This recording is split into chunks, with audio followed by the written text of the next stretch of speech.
Decentralise finance crypto காயின்ஸுக்கும் decentralise exchange crypto காயின்ஸுக்கும் என்ன வித்தியாசம், அது ரெண்டுக்கும் இடையிலான வித்தியாசம் என்ன?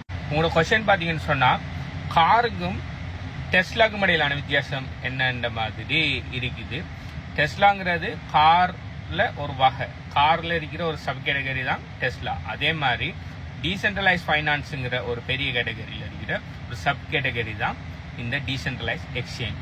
முதலாவது டீசென்ட்ரலைஸ் ஃபைனான்ஸ் வழங்கணும்னு சொன்னால் உங்களுக்கு சென்ட்ரலைஸ் ஃபைனான்ஸ் என்னென்னு வழங்கணும். சென்ட்ரலைஸ் ஃபைனான்ஸ்ண்டா என்னன்னு சொன்னால் ஃபைனான்ஸ் தேவைகளுக்காக நம்ம பாவிக்கிற விஷயங்களை ஒரு தனிப்பட்ட கம்பெனி அப்படி இல்லாட்டி ஒரு தனிப்பட்ட ஆர்கனைசேஷன் அப்படி இல்லாட்டி ஒரு தனிப்பட்ட நாடு கண்ட்ரோல் பண்ணணும்னு சொன்னால் அது சென்ட்ரலைஸ் ஃபைனான்ஸ். உதாரணத்துக்கு பேங்க்ஸ் எடுத்துக்கிட்டீங்கன்னு சொன்னால் பேங்க் ஒரு சென்ட்ரலைஸ் ஃபைனான்ஸ். பேங்குங்கிறது ஒரு தனிப்பட்ட ஒரு ஓனர் இருப்பாங்க, ஒரு போர்ட் ஆஃப் டைரக்டர்ஸ் இருப்பாங்க, ஒரு கம்பெனி உண்டு, அதை கண்ட்ரோல் பண்ணும்.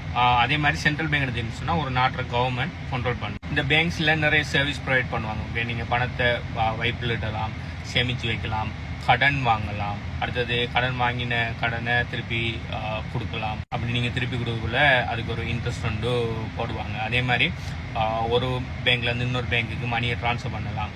அதே மாதிரி ஒரு நாட்டிலிருந்து இன்னொரு நாட்டுக்கு பணத்தை பேங்க்கு கூட ட்ரான்ஸ்ஃபர் பண்ணலாம். இதை மாதிரியான நிறைய சர்வீஸ்களை பேங்குகள் ப்ரொவைட் பண்ணுவாங்க.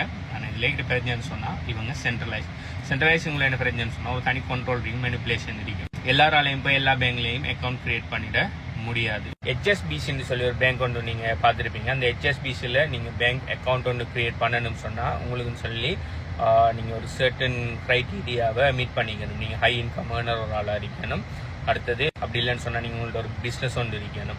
அதே மாதிரி இப்போ நீங்கள் அமெரிக்கன் எக்ஸ்பிரஸ், நேஷன் ட்ரஸ்ட்டில் அநேகமாக எல்லாருமே பேங்க் திறக்கலாம். ஆனால் நேஷன் ட்ரஸ்ட் பேங்க்ல இருக்கிற அமெரிக்கன் எக்ஸ்பிரஸ் கிரெடிட் கார்டு எடுக்கிறேன்னு சொன்னால் அதுக்குன்னு சொல்லி ஒரு சர்டன் க்ரைட்டீரியாஸ் இருக்குது. நீங்கள் ஃபாரினில் கூட அமெரிக்கன் எக்ஸ்பிரஸ் எடுக்கிறேன்னா உங்களுக்கு கிரெடிட் ஸ்கோர் எல்லாம் கூடுதலாக இருக்கணும். ஓகே, குட்டு கூட காணாம், லைக் பெஸ்ட்டில் இருக்கணும். ஓகே, மற்ற லெவலில் இருக்கணும். அப்படி இருக்கக்குள்ள தான் நீங்கள் சர்டன் விஷயங்களை இந்த சென்ட்ரலைஸ் ஃபைனான்ஸில் எடுக்கலாம். ஏன்டா ஒரு கண்ட்ரோலுக்குள்ளே வச்சிருக்காங்க. அதே மாதிரி அவங்க நினைச்சா மேனிப்புலேட் பண்ணலாம், டபுள் ஸ்பெண்ட் பண்ணலாம், உள்ளுக்கு ஃப்ராட் வேலை பார்க்கலாம். பேங்க் அக்கௌண்ட் ஒன்றே இல்லாமல் ஃபேக்காக பேங்க் அக்கௌண்ட்டுகள் ரன் பண்ணி அவங்க நிறைய ஸ்கேம்கள் செய்யலாம். அடுத்தது மணி பிரிண்ட் பண்ணலாம். அவங்களுக்கு நினைச்ச மாதிரி எந்த பேக்கப்பும் இல்லாமல் மணியை பிரிண்ட் பண்ணி தந்தாலும் போல இன்ஃப்ளேஷன் அது இதுன்னு நிறைய பிரச்சனைகள் போயிட்டு இருக்குது. அடுத்தது நீங்கள் வெளிநாட்டு பணம் அனுப்பக்குள்ள 7-8 பிஸ்னஸ் டேஸுக்கு பிறகு தான் பணம் அனுப்புவோம்னு சொல்லலாம். அதே மாதிரி வெளிநாட்டுக்கு பணம் அனுப்புவக்குள்ள எல்லாராலையும் வெளிநாட்டு பணம் அனுப்ப எல்லாம் படிக்கிற விஷயம் ஸ்டடி பர்பஸுக்கான மட்டும்தான் பணம் அனுப்புவோம்னு சொல்லி கண்ட்ரோல் பண்ணலாம். அதே மாதிரி அப்படி அனுப்பக்குள்ள 1% 2% சொல்லி அனுப்புகிற பணத்திலிருந்து பெர்சன்டேஜில் கமிஷன் பிடிக்கலாம். அப்படி நிறைய கேவலமான வேலைகளை இந்த சென்ட்ரலைஸ் ஃபைனான்ஸில் இவ்வளோ காலமும் செஞ்சிட்டு இருந்தாங்க. ஆனால் எப்போ பிட்காயின் வந்திக்கோ, பிட்காயினுக்கு கூட இந்த பிளாக் செயின் டெக்னாலஜி வந்து அதுக்கு பிறகு அந்த பிளாக் செயின் டெக்னாலஜியிலேருந்து ஸ்மார்ட் கான்ட்ராக்டுங்கிற விஷயம் வரக்குள்ள பார்த்தீங்கன்னு சொன்னால் ஒரு விஷயம் ஒரு தனிப்பட்ட ஒரு ஆள்ற தனிப்பட்ட கம்பெனி இல்லாட்டி தனிப்பட்ட ஒரு ஆர்கனைசேஷன் இல்லை தனிப்பட்ட ஒரு நாட்டுற கையில் இருந்து பறந்து உங்களையும் என்னையுமா இருக்கிற சாதாரண மனிதர்கள கையில் இந்த பவர் வந்து மணி டிரான்சாக்ஷனுக்கு crypto currency transaction, bitcoin transaction, நீங்கள் பிட்காயின் எங்கேருந்து உலகத்தில் எந்த மூலையில் இருக்கிற யாருக்கு வேணுனாலும் நீங்கள் பிட்காயின் அனுப்பிக்கலாம். இன்ஸ்டண்ட்டாக போகும். மிக மிக சின்ன ஃபீஸ். நீங்கள் $1 மில்லியன் பெறுமதியான பிட்காயின் அனுப்பினாலும் நீங்கள் பே பண்ண போகிறது $1 $5 பெறுமதியான ஃபீஸ் தான். பிட்காயின் அக்கௌண்ட், அதாவது கிரிப்டோ வாலெட் ஒன்றை கிரியேட் பண்ணி அதில் பிட்காயின் ஹோல்ட் பண்ணுறதுக்கு உங்களுக்கு சர்டன் க்ரைட்டீரியாஸை நீங்கள் பூர்த்தி பண்ணிருக்கேன்னு சொல்லி எந்த அவசியம் இல்லை. உங்கள்ட்ட ஒரு ஸ்மார்ட் ஃபோன் அதில் இன்டர்நெட் கனெக்ஷன் இருக்குன்னு சொன்னால் நீங்கள் பிட்காயினை தாராளமாக ஹோல்ட் பண்ணலாம். நீங்கள் எந்த மாதிரி ஏர்ன் பண்ணணும், நீங்கள் பிஸ்னஸ் பண்ணணும், அப்படி எந்த விதமான ரிக்குவயர்மெண்ட்டும் இல்லை. அடுத்தது இந்த பிளாக் செயின் நெட்வொர்க் ரன் ஆகுறது ஒரு கம்பெனிகிட்ட இதில் இல்லை. நான் பிளாக் செயினை பற்றி இன்னொரு வீடியோவில் நான் நிறைய காய்ச்சிருக்கேன். சொன்னாலுங்க திரும்ப ஒரு கதைக்கிறேன். பிளாக் செயினை பார்த்தீங்கன்னு சொன்னால் இண்டிவிஜுவல் உலகம் பூரா இருக்கிற லட்சக்கணக்கான இண்டிவிஜுவல் மைனஸில் கண்ட்ரோலில் பிளாக் செயின் நெட்வொர்க்கில் இருக்குது. இல்லை பிட்காயின் நெட்வொர்க்காக இருந்தாலும் சரி, வேறு நெட்வொர்க்காக இருந்தாலும் சரி, உலகம் பூரா இருக்க லட்சக்கணக்கான மைனஸ்ட அப்படி இல்லைன்னு சொன்ன ஸ்டேக்கர்ஸ்ட வெலிடேட்டர்ஸ்ட கண்ட்ரோலில் இந்த நெட்வொர்க் இருக்கிறதால ஒரு தனிப்பட்ட நபரால் ஒரு தனிப்பட்ட ஆர்கனைசேஷனால கவர்மெண்டால எந்த விதமான மேனிப்புலேஷனுமே செய்ய முடியாது. அதனால தான் பிட்காயின் உருவாகி 16 வருஷமாகுது. இன்னும் பிட்காயினை யாராலையுமே அசைக்க முடியாமல் இருக்குது.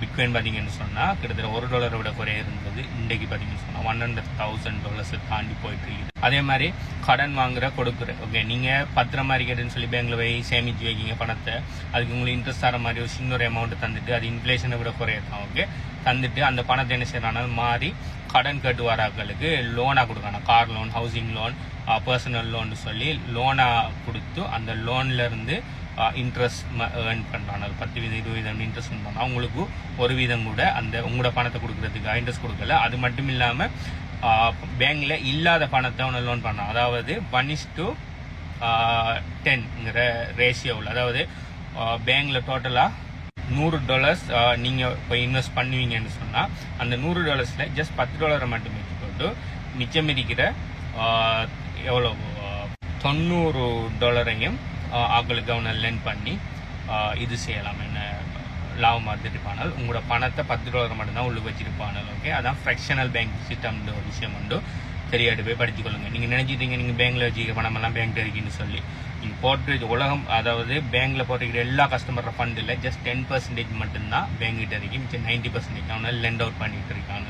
லெண்ட் அவுட் பண்ணி பணம் மேக் பண்ணிட்டு இருக்காங்க, மனிப்புலேட் பண்ணிட்டு இருக்காங்க. நீங்கள் மடத்தனமாக போய் அவனோட பணத்தை கொடுத்து போட்டு பார்த்துருக்கீங்க. ஆனால் அந்த லெண்டிங் அண்ட் பரோவிங் டீசென்ட்ரலைஸ்ல ஸ்மார்ட் கான்ட்ராக்டில் வச்சிருக்காங்க. ஆவே கம்பவுண்டுங்கிற பிளாட்ஃபார்மில். இதில் பார்த்தீங்கன்னு சொன்னால் உங்களுக்கு எக்ஸ்ட்ராவாக கிரிப்டோ வரைக்கும்னா அதில் போய் நீங்கள் கொடுக்கலாம். யாருக்கு நான் கிரிப்டோ தேவைன்னு சொன்னால் அவங்க வந்து உங்களோட கிரிப்டோ வாங்கிட்டு போய்ட்டு திரும்ப அந்த கிரிப்டோ உங்கள்கிட்ட தந்துட்டு அதுக்குரிய இன்ட்ரெஸ்ட் உங்கள்கிட்ட தந்துட்டு போவாங்க. இப்படி சென்ட்ரலைஸ்டாக இருக்கிற அதே மாதிரி இன்னொரு முக்கியமான உதாரணம்னா இப்போ பைனான்ஸ், ஹூபி போன்ற சென்ட்ரலைஸ் எக்ஸ்சேஞ்சல் பார்த்தீங்கன்னு சொன்னால் அவனோட கஸ்டடியில் எல்லாரும் கிரிப்டோ வச்சிருக்காங்க. நிறைய சென்ட்ரலைஸ் எக்ஸ்சேஞ்சல் ஃபெயிலியர் ஆகுது, FTX கொலாப்ஸ் ஆகிக்குது. அதே மாதிரி நிறைய சென்ட்ரலைஸ் கிரிப்டோ எக்ஸ்சேஞ்சல் சும்மா இந்த மாதிரி அந்த நாட்டில் நீங்களுக்கு சர்வீஸ் கொடுக்கலாம் சொல்லி வழியால் போகிறது, பிரச்சனை வருது, உங்களோட அக்கௌண்ட்டை ஃப்ரீஸ் பண்ணுறது, நிறைய பிரச்சனைகள் பண்ணுவாங்க. என்ன அவனோட கண்ட்ரோலில் இருக்கிறதால. அடுத்தது நீங்கள் சென்ட்ரலைஸ் எக்ஸ்சேஞ்சில் வைக்கிற பணம் அது உங்களோட ஓகே அவனோட கண்ட்ரோலில் இருக்கிறது. ஏன்னா அந்த வாலெட் கீ அவனோட இருக்குது. ஆனால் அதே இது டீசென்ட்ரலைஸ் எக்ஸ்சேஞ்சில் நீங்கள் பணத்தை வைப்பீங்கன்னு சொன்னால் உங்களோட Web3 வாலெட் மூலமாக தான் நீங்கள் டீசென்ட்ரலைஸ் எக்ஸ்சேஞ்சில் நீங்கள் ஒரு கிரிப்டோ மாத்திர விற்கிற எல்லாத்தையும் செய்கிற அது முடிய உங்களோட கிரிப்டோ உங்களோட Web3 வாலெட்டுக்குள்ளே தான் இருக்கும். உங்களோட Web3 வாலெட்டுக்குள்ளே இருக்கக்குள்ள உங்களோட கண்ட்ரோலில் இருக்கும். அந்த வாலெட் யாரோ கஸ்டோடியில் இருக்குன்னு சொன்னால் உங்களோட ஓன் கஸ்டோடியில் இருக்கும். ஸோ இன்னொரு ஆல்ரெடி மேனிபுலேஷன் இருக்காது. அதாவது இதில் பேசிக் விஷயம் என்னன்னு சொன்னால் சென்ட்ரலைஸ்டாக இருக்கிற தனிப்பட்ட ஒரு குறிப்பிட்ட நபர்கள்ட்ட இருக்கிற கண்ட்ரோலை எடுத்து உலகம் பூரா இருக்கிற உங்களே மாதிரி சாதாரண ஆட்களோட கையில் சார்ந்த ஒரு விஷயம்தான் இந்த டீசென்ட்ரலைஸ்ட் ஃபைனான்ஸ். அதை ஃபைனான்ஸில் சேர்ந்தாலும் டீசென்ட்ரலைஸ் ஃபைனான்ஸ் அதில் ஒரு பார்ட் தான் இந்த டீசென்ட்ரலைஸ் எக்ஸ்சேஞ்ச். நீங்கள் கேட்டுக்கிற கிரிப்டோ கரன்சியை பற்றி இப்படி உருவாக்கப்பட்ட பிளாட்ஃபார்ம்கள் இருக்குது தானே. இப்போ லெண்டிங் அண்ட் பரோவிங்கு ஆவே கம்பவுண்டுன்னு சொல்லி பிளாட்ஃபார்ம்கள் இருக்குது. டீசென்ட்ரலைஸ் எக்ஸ்சேஞ்சுக்கு பேன்கேக் ஸ்வாப், சூசி ஸ்வாப்னு சொல்லி நிறைய டீசென்ட்ரலைஸ் எக்ஸ்சேஞ்சுகள் இருக்குது. அதே மாதிரி ஸ்மார்ட் கான்ட்ராக்டுக்கு எத்தூரியம் ஸ்மார்ட் கான்ட்ராக்ட், சொலனாட பிளாக் செயின் அப்படி இப்படின்னு சொல்லி பிளாக் செயின்கள் நிறைய விஷயம் இருக்குது. அதுக்குள்ள ஸ்மார்ட் கான்ட்ராக்டுகள் நிறைய விஷயங்கள் இருக்குது. இப்படி சென்ட்ரலைஸ் ஃபைனான்ஸில் இருக்கிற விஷயங்களை பிரச்சனைகளை சால்வ் பண்ணி உருவாக்கப்பட்ட டீசென்ட்ரலைஸ் ஃபைனான்ஸ்களில் நிறைய பிளாட்ஃபார்ம்கள் இருக்கு. அந்த பிளாட்ஃபார்ம்கள் அவங்களோட ஓன் டோக்கன் எல்லாம் அவங்களோட ஓன் கிரிப்டோ கரன்சியில் போட்டிருப்பாங்க. அதுகள் தான் அந்த டீசென்ட்ரலைஸ் ஃபைனான்ஸோட கிரிப்டோ கரன்சிகள். மற்றது சென்ட்ரலைஸ் ஃபைனான்ஸோட கிரிப்டோ கரன்சிகள். இப்போ சென்ட்ரலைஸ் ஃபைனான்ஸில் அநேகமானது பார்த்தீங்கன்னு சொன்னால் கிரிப்டோ இருக்காது. ரெண்டாவது டே டு டே லைஃப்பில் நடக்கிற விஷயங்களா இருக்குது, நம்ம பார்க்கிற பேங்குகள் மாதிரி. ஆனால் சென்ட்ரலைஸ் ஃபைனான்ஸில் கிரிப்டோ பிளாட்ஃபார்ம்களும் இருக்குது. உதாரணத்துக்கு பைனான்ஸோட காயின் பார்த்தீங்கன்னு சொன்னால் பிஎன்பி காயின்ங்கிற சென்ட்ரலைஸ் ஃபைனான்ஸோட ஒரு காயின், ஒரு கிரிப்டோ கரன்சி ஒன்று. அதே இது பேன்கேக் ஸ்வாப்போட காயின் கேக்குன்னு சொல்கிற அந்த கேக்குங்கிற காயின் பார்த்தீங்கன்னு சொன்னால் டீசென்ட்ரலைஸ் ஃபைனான்ஸோட காயின் ஒன்று. ஓகே, ஸோ நீங்கள் கேட்டுக்கிற கொஸ்டின் பார்த்தீங்கன்னு சொன்னால் லைக் ரெண்டையும் கம்பேர் பண்ணலாம். டீசென்ட்ரலைஸ் ஃபைனான்ஸுக்குள்ள இருக்கிற ஒரு கேட்டகரி தான் இந்த டீசென்ட்ரலைஸ் எக்ஸ்சேஞ்ச். இதே மாதிரி crypto currency, affiliate marketing, monetise attention, AI agent போன்ற விஷயங்கள் சம்பந்தமான மேலதிக நாலேஜ் எடுக்கணும், சம்பந்தமாக படிக்கணும், சம்பந்தமான ஆக்டிவ் இன்கம், பசிவ் இன்கம் சம்பந்தமான விஷயங்களை தெரிஞ்சுள்ளன்னு சொல்லி நீங்கள் நினைப்பீங்கன்னு சொன்னால் அந்த வீடியோ நீங்கள் பார்த்துட்டு இருக்கிற டைமுக்கு இந்த வீடியோ எத்தனை லைக் இருக்கிறத கீழே கமெண்ட் பண்ணுங்கள். இந்த விஷயம் எல்லாத்தையும் நான் எங்கள் HPU கம்யூனிட்டியில் மேலதிக டீட்டெயில்ஸ் எல்லாம் ஷேர் பண்ணியிருக்கிறேன். ஸோ அது எங்கே எடுக்கிறங்கிற மேலே டீட்டெயில்ஸை நான் தரேன். ஸோ அதுக்கு நீங்கள் இந்த வீடியோ பார்த்துட்டீங்கன்னா இந்த வீடியோ எத்தனை லைக் இருக்கிறத கீழே கமெண்ட் பண்ணுங்கள். பை.